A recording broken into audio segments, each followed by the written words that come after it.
Welcome, आदाब, नमस्कार, सत श्री अकाल। स्वागत है एक बार फिर से एक नई वीडियो में। और मैं हूं इस समय अलमाटी में। दोस्तों, कितना अच्छा लगता है जब आपके किसी देश के व्यक्ति की छवि आपको किसी और देश में मिलती है, चाहे वो कोई एक आर्टिस्ट हो या फिर कोई स्पोर्ट्समैन हो, कोई लीडर हो। बहुत अच्छा लगता है जब आप किसी दूसरे देश में जाते हैं और आपके किसी देश के व्यक्ति की छाप वहां पे मिलती है। तो आज हम ऐसा ही बढ़िया सा एक एग्जाम्पल देखने वाले हैं। हिंदुस्तान का कोई ऐसा व्यक्ति नहीं होगा जिसने मोहनदास करमचंद गांधी के बारे में ना सुना हो या उनका नाम ना सुना हो। जी हाँ, मैं बात कर रहा हूँ फादर ऑफ द नेशन कहलाए जाने वाले व्यक्ति यानी कि महात्मा गांधी, जिनको हम शॉर्ट में महात्मा गांधी बोलते हैं। अलमाटी गवर्नमेंट ने इनकी रिमार्केबल हिस्ट्री को देखकर इनको एक श्रद्धांजलि दी है। और यहाँ पे जिस जगह मैं हूँ, ये एक पार्क है जिसको बोला जाता है महात्मा गांधी पार्क। जी हाँ, Mahatma Gandhi park in the centre of Almaty in Kazakhstan. यहाँ पे लिखा हुआ है, इंफॉर्मेशन है, ये कजाक लैंग्वेज में लिखा हुआ है एंड आई थिंक ये लिखा है महात्मा गांधी 1869 टू 1948। और हिंदी में भी लिखा हुआ है शांति एवं अहिंसा के दूत और भारत के राष्ट्रपिता, यानी कि फादर ऑफ द नेशन। और नीचे अगेन कुछ या तो रशियन और कजाक लैंग्वेज में है एंड देन इंग्लिश में भी लिखा हुआ है द सेम थिंग। तो यहाँ पर भी कुछ हिंदी में लिखा हुआ है। बेसिकली ये लिखा है कि यूएनओ ने ये डिसाइड किया है कि 2 अक्टूबर जो कि गांधी जयंती के तौर पे मनाया जाता है महात्मा गांधी को श्रद्धांजलि देने के लिए। सो हर साल 2 October will be international day of peace and non violence. क्योंकि महात्मा गांधी जी एक अहिंसा के पुजारी थे, इसीलिए 2 अक्टूबर यानी कि 2 अक्टूबर को international day of peace and non violence मनाया जाता है। अहिंसा के पुजारी महात्मा गांधी जी, जिनका पुतला देख के बहुत अच्छा लग रहा है। इससे पता चलता है कि हमारे हिंदुस्तान में भी ऐसे लोग रहे हैं जिनकी छवि ना ही सिर्फ हिंदुस्तान के अंदर फेमस है बट बाकी और देशों में भी है।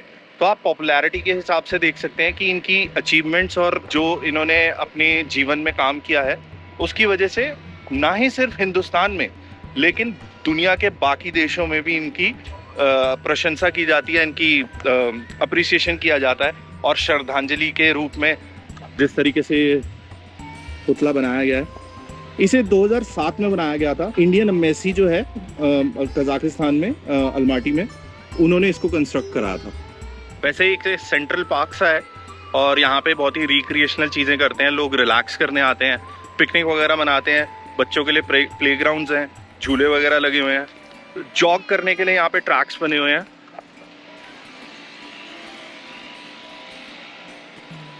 अगर आप एक इंडियन हैं और अलमाटी आते हैं तो डेफिनेटली इस पार्क में आइए, क्योंकि ये एक बहुत ही गर्व की बात है कि आपके हिंदुस्तानी लीडर की जो छवि है वो यहाँ पे दिखाई जा रही है।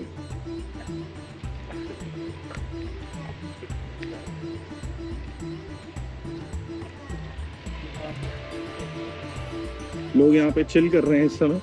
हालांकि मौसम जो है वो प्लेजेंट है और बहुत ज़्यादा गर्मी तो नहीं, बट आज धूप बहुत तेज़ निकली हुई है तो इस वजह से गर्मी है थोड़ी थोड़ी। तो दोपहर में भी लोग चिल करने आए हुए हैं यहाँ पे, which is a nice thing.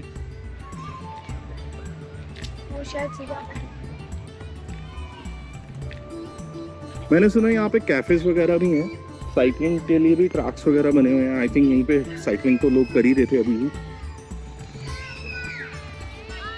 एक छोटा सा प्लेग्राउंड है, अगर बच्चों के साथ आते हो आप अलमाटी तो यहाँ पे ज़रूर आइएगा और रिलैक्स कर सकते हो, बेसिकली पिकनिक बना सकते हो।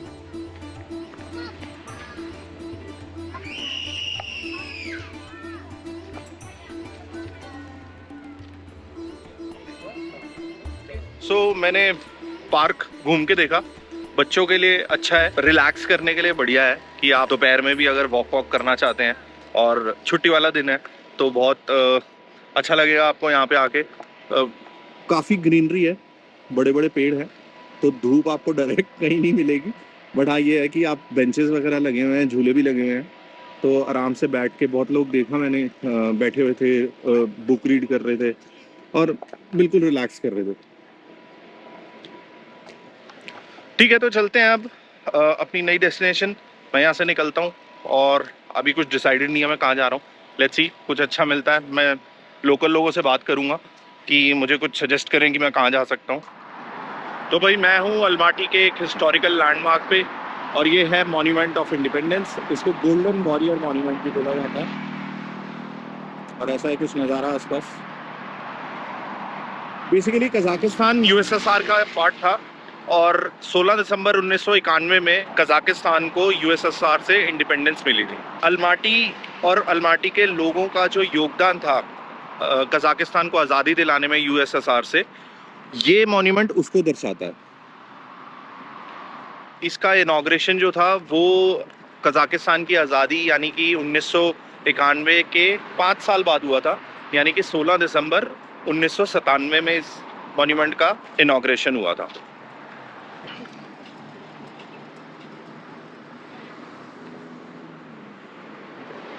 और ये कुछ बिल्डिंग है, समझ तो नहीं आ रहा लैंग्वेज क्या है। ये बेसिकली जो मॉन्यूमेंट है ये सड़क के उस पार है। मैं टैक्सी से आया था, और विद इन 5 मिनट्स में पहुंच गया जहाँ पे मैं था। तो मेरे को टैक्सी वाले ने इधर उतारा, तो मुझे ये नहीं पता वहाँ जाते कैसे हैं, बट यहाँ से देख के लग रहा है कुछ समझ तो आ ही रहा है कि क्या है। तो पास जाने का कोई सीन नहीं लग रहा मुझे। यहाँ पे एक और बिल्डिंग है, ये भी गवर्नमेंट बिल्डिंग लग रही है। चलते हैं इस तरफ। एक और चीज़, अगर आपको ऊपर दिखाई दे रहा है तो मॉन्यूमेंट के ऊपर जो है एक स्टैचू है, उसे बोलते हैं गोल्डन मैन। तो बेसिकली यहाँ से अलमाटी से 60 किलोमीटर दूर एक इसेक नाम की जगह है। वहाँ पे 5th सेंचुरी बीसी का एक कॉस्ट्यूम निकला था, वॉरियर कॉस्ट्यूम। उस कॉस्ट्यूम से या फिर उसकी इमेज से इंस्पायर होकर ये स्टैचू बनाया गया था, और ये दर्शाता है कि कजाक लैंड कितनी स्ट्रांग है।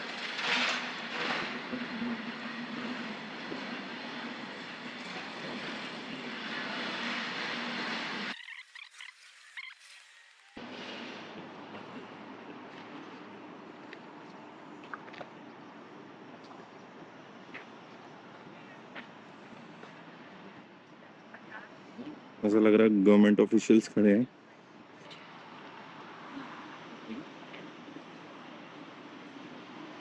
अभी किसी से पूछा मैंने ये क्या है, तो किसी ने बताया मुझे कजाक लेडी थी, तो वो कह रही थी ये म्यूनसिपैलिटी है। पता नहीं म्यूनसिपैलिटी का ऑफिस है या क्या है, नो आइडिया। तो मैं ऊपर नहीं जा रहा सीढ़ियाँ चढ़ के। मुझे बताया इन्होंने कि पास में वॉकिंग डिस्टेंस पे एक म्यूजियम है, तो एक बार चलते हैं, देखते हैं क्या है।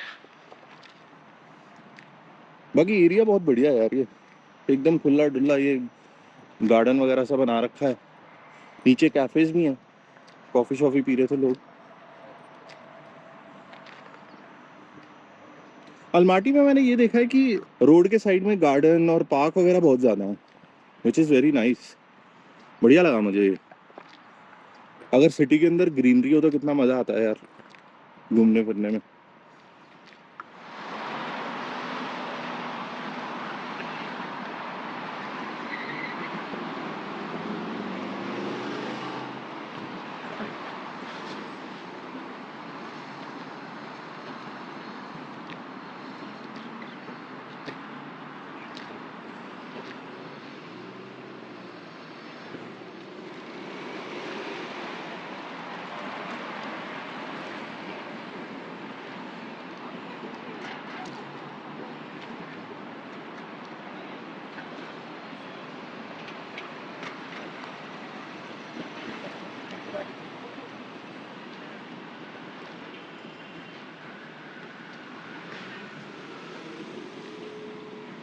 अलमाटी शहर जो है ना वो पहाड़ों से घिरा हुआ है। अभी सामने मुझे, मैं इस समय सड़क पे खड़ा हुआ हूँ, और सामने मुझे दूर बहुत बड़े बड़े पहाड़ दिखाई दे रहे हैं, और एक जो टॉप पीक है उस पर थोड़ी थोड़ी बर्फ भी दिखाई दे रही है वाइट वाइट। वीडियो में इतना विजिबल नहीं होगा, बट यहाँ से काफ़ी सही लगा। यानी कि लगभग आई थिंक यहाँ से 15-20 किलोमीटर के बाद तो पहाड़ शुरू हो गए।